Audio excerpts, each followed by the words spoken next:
మహబూబ్ నగర్ జిల్లా ప్రజలకు కాంగ్రెస్ పార్టీ నాయకులకు కార్యకర్తలకు కనుమ శుభాకాంక్షలు. శ్రీ మల్లు నరసింహారెడ్డి జిల్లా గ్రంథాలయ చైర్మన్ మహబూబ్ నగర్.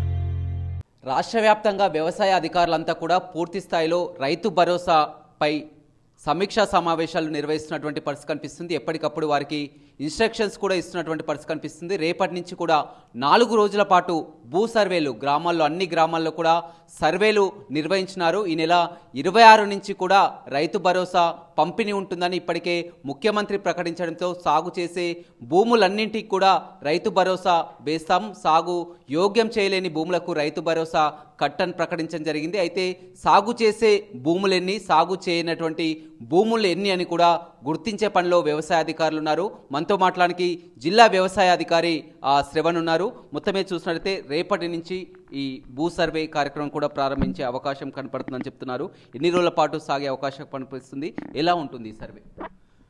అయితే మొదటగా గౌరవ ముఖ్యమంత్రి గారు రాష్ట్ర స్థాయిలో జీవో నెంబర్ 18 ప్రకారం రైతు భరోసా అనే కార్యక్రమాన్ని గతంలో ఉన్న 10,000 రూపాయలు ఒక సంవత్సరానికి పెట్టుబడి సహాయాన్ని 12,000 రూపాయలు అంటే 2,000 రూపాయలు పెంచుతూ ఒక సంవత్సరానికి రైతుకి ఇవ్వటం జరుగుతుంది.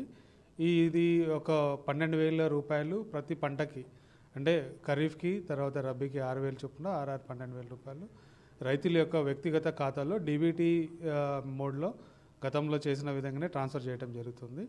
ప్రధానంగా జిల్లాలో ఉన్న 5,42,000 పట్టదారు పాస్బుక్లు ఏదైతే భూ భారతి అంటే గతంలో ధరణి పోర్టల్ ఉండే, ఇప్పుడు భూ భారతి ద్వారా పట్టదారు పాస్బుక్ల రైతు వివరాలన్నీ కూడా ఆల్రెడీ ప్రభుత్వం వ్యవసాయ శాఖ తరఫున మన అగ్రికల్చర్ ఆఫీసర్ వ్యవసాయ నోడల్ అధికారిగా పెడుతూ అతని లాగిన్లో డేటా ఎనేబుల్ చేయడం జరిగింది.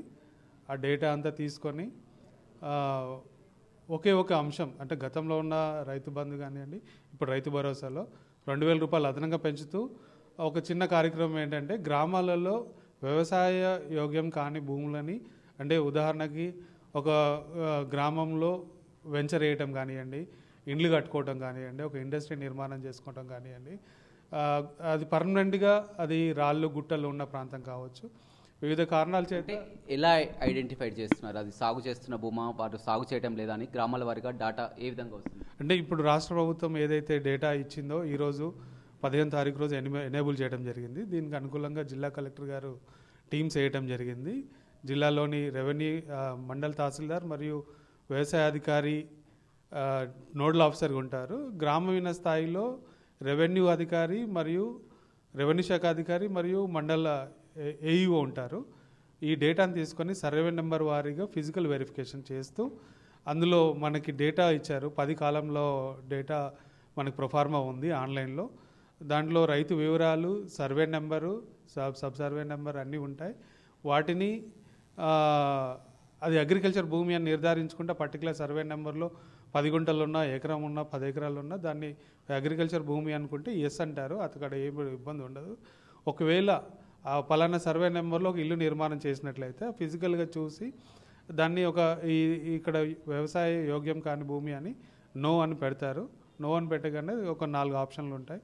ఆ ఆప్షన్లో రియల్ ఎస్టేటా, వెంచరా, లేకపోతే సాగు అంటే ప్రభుత్వ పరంగా అవసరాల నిమిత్తం ఏదైనా భూసేకరణ ఉందా ఆప్షన్లో టిక్ పెట్టడం జరుగుతుంది. ఈ 4 రోజుల పాటు 16 నుంచి 20 వరకు కూడా సర్వే నిర్వహించి పూర్తిగా గ్రామ పంచాయతీలో అంటించడం జరుగుతుంది. ఇది వ్యవసాయ భూమి, వ్యవసాయ చేయనటువంటి భూమి. ఈ 16 తారీఖు నుంచి 20 తారీఖు వరకు టీమ్స్ అన్నీ ఫిజికల్గా వెళ్ళి మాన్యువల్గా నోట్ చేసుకోవడం జరుగుతుంది. ఆ నోట్ చేసుకున్న అన్ని వివరాలను కూడా 21 తారీఖు నుంచి 24 తారీఖు మధ్యన గ్రామాలలో గ్రామసభ పెట్టడం జరుగుతుంది. ఇది లిస్ట్ అంతా కూడా గ్రామ ప్రజల ఆమోదం తెలిపిన తర్వాతనే వాటిని డేటా ఫ్రీజ్ చేయడం జరుగుతుంది. అదేవిధంగా మరొక వైపు చూస్తే భూమి లేని రైతులకు ఇందిరమ్మ భరోసా కింద కూడా, ఇందిరమ్మ రైతు భరోసా కింద భూమి లేని రైతులకు కూడా 12,000 అందిస్తా అని కూడా ప్రకటించింది. ఈ భూమి లేని రైతులని ఏ విధంగా గుర్తిస్తారు? అంటే జీవో ప్రకారం ఎవరైతే వ్యవసాయ అంటే కూలీలుగా ఉండి గత ఉపాధి హామీ పథకంలో గత సంవత్సరంలో 20 రోజులు పని దినాలు కుటుంబం నమోదు చేసుకున్నట్లయితే వాళ్ళని లిస్ట్ తయారు చేయడం జరిగింది. ఆల్రెడీ ప్రీ పాపులేట్ డేటా ఉంది. దాన్ని కూడా గ్రామ సభలలో డిస్ప్లే చేస్తారు. ఏమైనా ఆబ్జెక్షన్స్ ఉంటే తీసుకుంటారు. అవన్నీ కూడా అంటే ఈ మన ముఖ్యంగా రైతు భరోసా ఈ అన్నీ కూడా గ్రామీణ సభల ద్వారా ఆమోదం తెలిపిన తర్వాతనే పంపించడం జరుగుతుంది. అంటే వారంతా జాబ్ కార్డు ఉండి సంవత్సరంలో ఒక 20 రోజులైనా పని చేసినట్టు ఉండాలా జాబ్ కార్డు? ఎస్, అది మెయిన్ అంశం ఉంటుంది దాంట్లో. ఎలా ఉండబోతుంది పూర్తిగా ఈ సర్వే కానీ ఇప్పటికే మీ కింది స్థాయి అందరికి కూడా సిబ్బందికి అంతా చెప్పడం జరిగింది? ముఖ్యంగా గౌరవ రాష్ట్ర ముఖ్యమంత్రి వర్యులు మన క్యాబినెట్ మంత్రులందరూ కూడా, గౌరవ సెక్రటరీలు అందరూ కూడా రాష్ట్ర స్థాయిలో కలెక్టర్స్కి, వ్యవసాయ శాఖ అధికారులకి, అడిషనల్ కలెక్టర్స్కి, సివిల్ సప్లై అందరికీ కూడా దిశానిర్దేశం చేయడం జరిగింది. దానికి అనుకూలంగా జిల్లా స్థాయిలో ఇన్ఛార్జ్ మంత్రివర్యులు, మన జిల్లా మంత్రివర్యులు, ప్రజాప్రతినిధులు అందరి సమక్షంలో కలెక్టర్ గారి ఆధ్వర్యంలో అధికారులందరూ కూడా ఆదేశాలు, గైడ్లైన్స్, క్లారిటీ ఇవ్వటం జరిగింది. ఎక్కడ కూడా అర్హులని అనర్హులుగా మాత్రం చేర్చడానికి లేదు. అదేవిధంగా అనర్హులని ఎలిజిబిలిటీ లిస్టులో రావడానికి ఉండకూడదు అనేది ప్రభుత్వం నుంచి ఆదేశాలు.